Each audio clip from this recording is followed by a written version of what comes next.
Greetings from Team Dark Strategies, Jace here. Today I'm going to go over a painting tutorial, a real quick one of how I go about painting my rust. I've been asked a lot about on social media, man, that rust looks really cool, how do you do it? So it's super quick, it's super easy, and I think it looks really good on the tabletop. So one, like I said, you can rip through terrain pieces pretty fast and start playing with them on the tabletop. Two, rust, I use the rust color to tie in all of my terrain collections, whether it be a cathedral building or a frontiers building, new frontiers buildings, or an orc building. When you're setting up a game board and you start using different pieces from different, whether it be Games Workshop collections or any collections you currently have, if you can use rust to tie in the color scheme, I think the theme, your board will look more thematic. So if one building, was, kind of rusted out and another one was more pristine, you might lose that immersion a little bit. I think Games Workshop, Warhammer 40,000 in particular, has that grim, dark atmosphere to it.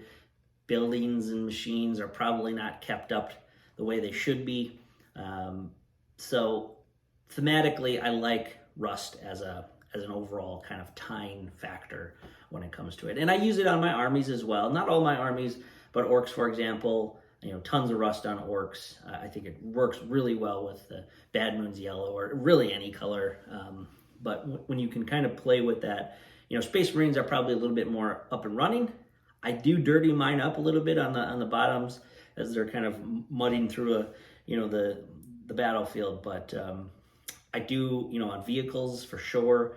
So this is kind of it is a rust tutorial, but you could use it also as dirt as well.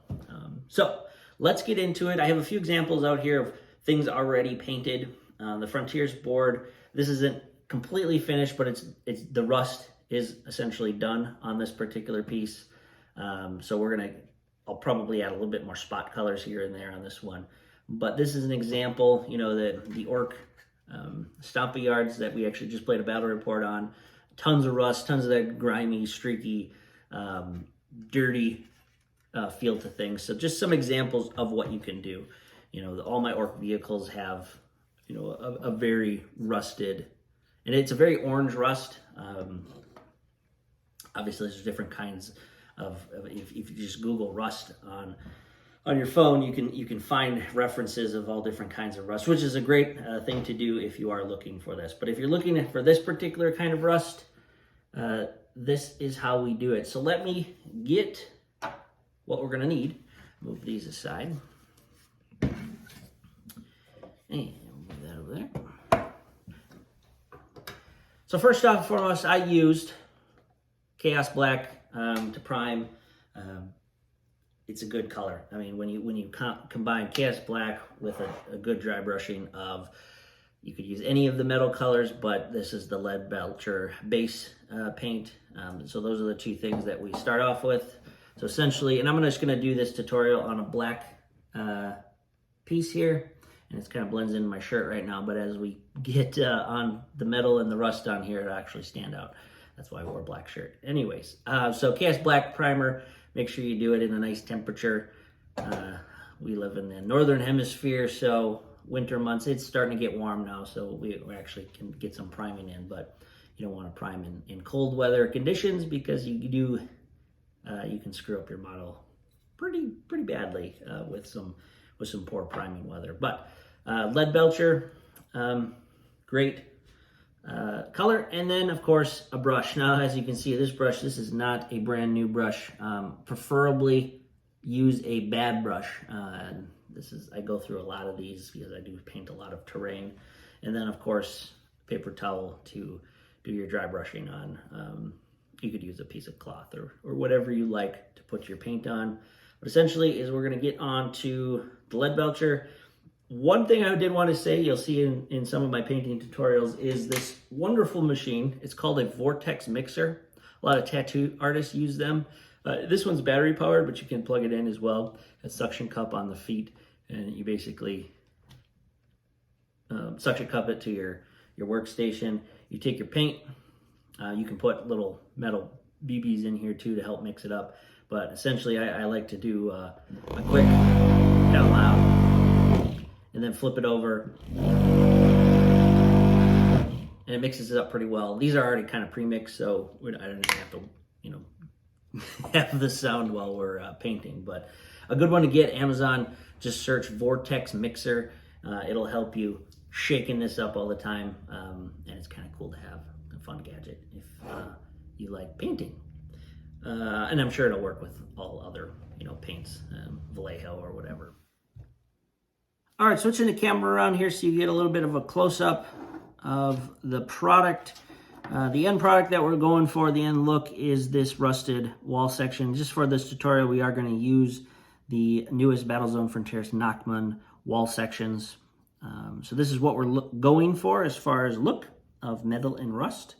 And first step on any model is to get it primed. I'm using Chaos Black for this particular thing. Anything rust metal related, I always start out with a black primer. So that is step one. Step two is Leadbelcher. It's a great base paint that GW puts out. Essentially, you're going to need that really bad brush. Use an old brush that you've seen better days, but this will give you, I think, a good texture to the dry brushing of these kind of metal manufactured pieces. It doesn't have to be a brand new brush just because it kind of gives it a much more finer coat to it. So I'm perfectly fine using an old brush. So grab your Leadbelcher, and basically you're setting up a dry brush on here. Scrub it on your paper towel or your choice of whatever you put your paint on. But essentially it is a round kind of scrubbing motion that we're going to do on this piece to give it that metallic look.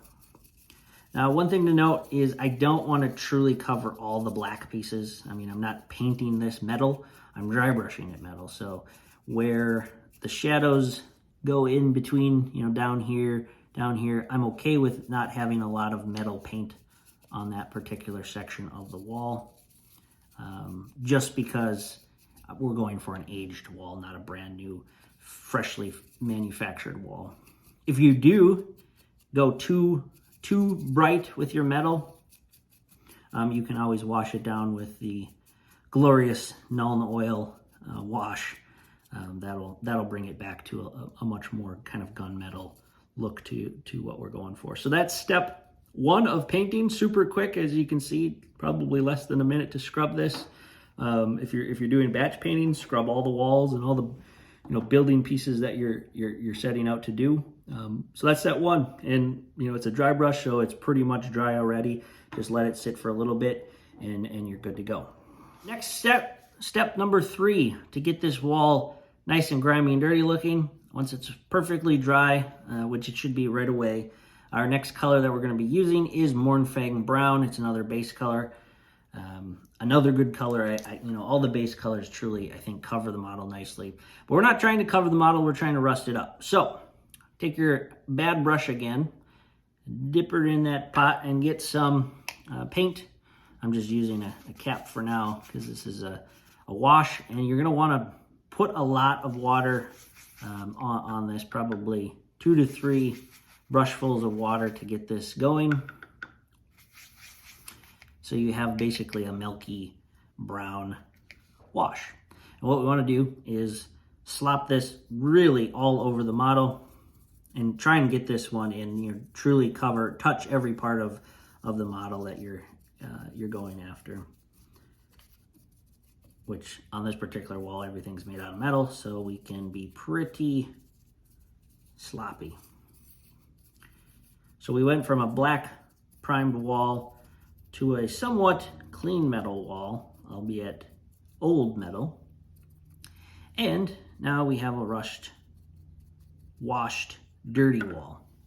So you can see that a very milky texture, but all of that wash will then I usually like to set the building how it's going to set in real life, and then it's going to drip down into the crevices, the corners, and this part actually is the longest part because you have to wait for it to dry. So once that's dried, we can get on to the next step, which is the fun part, the rusty part. And then, I mean, we're very close to finished already. Step 4 is adding the rust, my favorite part. So what we're going to do is actually go back with our Mornfang Brown, and instead of doing a wash, we're going to do a dry brush. So we take our Mornfang Brown, set up our dry brush on our paper towel here, and what we're going to do, as far as before I put the paint on, I want to explain where I'm going to be putting the paint. The paint will primarily, how I want to do my rust, is all along the bottom edge. The bottom edges. So the first bottom edge is the bottom of the fence, essentially. And then there's another horizontal line here going down the middle. This is kind of in between the windows of the perimeter wall here. And then there's a bottom to these spikes. So if we put our rust on the bottom edges of these, primarily keep your dry brushing to those areas. So if we reference this example, you'll see the lighter rust colors is at the bottom of the middle edge, and then at the very top, there's a very light coating of that. This will represent rust kind of forming on the edges, forming on the wetter areas of metal. On the ground, if it rains, it's going to be puddling down here. It's going to be puddling on these edges, and it's going to be puddling up on, around these spikes. So if we start our rust there, I think it'll give a nice kind of realistic look to where rust is. I mean, aside from getting out a really thin brush and, really painstakingly put rust on all the bolts and stuff, which you could do. But again, this is a quick and easy tutorial, and that's what we're going to do today. So we have our dry brush, and we're going to start again scrubbing, but just on that bottom layer of the edges. And I am pushing the brush into that detail now, because you do want that rust to be forming along those inside edges of all those different pieces. So now we're going to work on again scrubbing motion on the middle bottom section of the piece, and then very lightly we're going to put it with the edge of our kind of bad brush. We're going to put it right on that. So you can see where the metal is still shining through. You can see where the rust is on the bottom edges. Next step is, and I don't actually wash my brush at this point. It is still fairly wet. If you move somewhat quickly and you're batch painting these, it's okay to do that. Again, it's not a fancy brush that, even if it did dry, you probably have a few more of these. So next color is Scrag Brown. This is a layer paint. It is just another dry brush. Set that up on the paper. And again, I'm starting now, instead of the circular scrubbing motion, I'm starting to dab. And with all these kind of gross old bristles sticking out, this gives a nice quick effect to a spotty rust. You can do a very similar thing with a sponge, rip a chunk of sponge off, and you can do that as well. But I like the bad brush. So you can see the buildup now of the darker brown, rusty, muddy color. Now we're getting a little bit more into those oranges. And since we're dabbing, we can control primarily where we want that to be. So that's step 5. Step 6, Death Claw Brown is the next. And you could end here. I'm going to do one more layer after Death Claw Brown. So pop that open, add some to your brush, a much less amount to this part of it, kind of dab a lot of that extra paint off, because this is a very light brown, and you can kind of see now we're building up that final kind of orange layer. And we don't want to bring it all the way up. Again, we don't want to cover that base brown color. We don't want to cover the Scrag Brown color. We want to just hit the edges now of where we're painting. And you can see how this can be duplicated on a mass scale. Again, if you're painting a lot of these wall sections or walls in general, or any terrain piece, you can just go down the line, assembly line it, and you can crank these pieces out very quickly. Now the last piece, and I'm gonna brush as much of that extra paint off again. I'm still not cleaning that brush because I want it to kind of blend into everything. Last piece is Flayed One Flesh, last color. And this is it's basically an off-white. But we're going to take most of that off onto a paper towel, a true dry brush. And what we're going to do is just hit. And again, I'm still dabbing. I'm not brushing. I'm dabbing. We're just going to hit a very fine layer over what we just did. So that adds just a touch more of a highlight, gives it a little bit more of a dusty feel, whether it's sitting out in a drier temperature, and bam, your rust is done.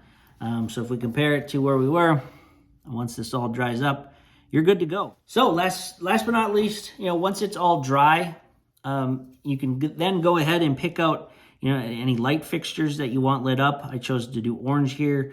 If you want a much more cooler color, stick with blues, purples, whatever you want your terrain lighting to be themed as.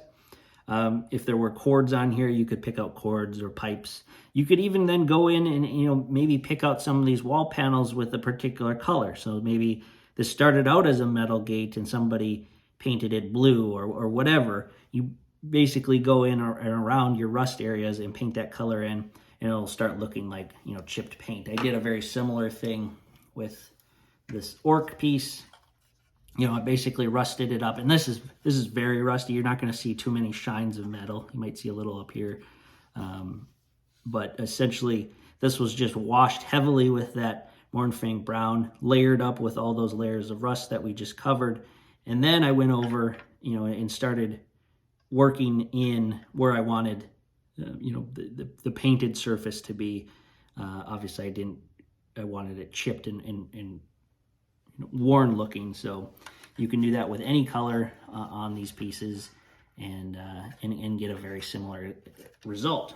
Now, using that layered, again, remembering layering the base of where rust is. Here's a close-up of a wall section. You can see the rust is kind of all down on the base, and as you go up the wall, you see more of that metal and keeping it thoroughly on the bottom part of it. That gives you a gradation. It gives you some sense of realism, that trompe-l'oeil. You're tricking the eye to make it look like this building is super rusted out, but also doing it quickly, so you're not painstakingly adding rust to every crevice and corner with a small brush. So I hope you enjoyed this process. If you want to use it, use it on terrain. Give it a try out on a small piece of terrain.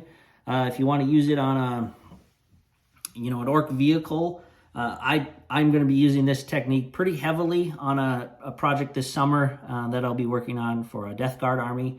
I want that kind of rust, that very old Death Guard with some greens worked into there. So I hope you enjoyed. Like and subscribe. Hopefully we'll do a couple more of these type of videos, the kind of quick and dirty, how to get your minis on the tabletop fast.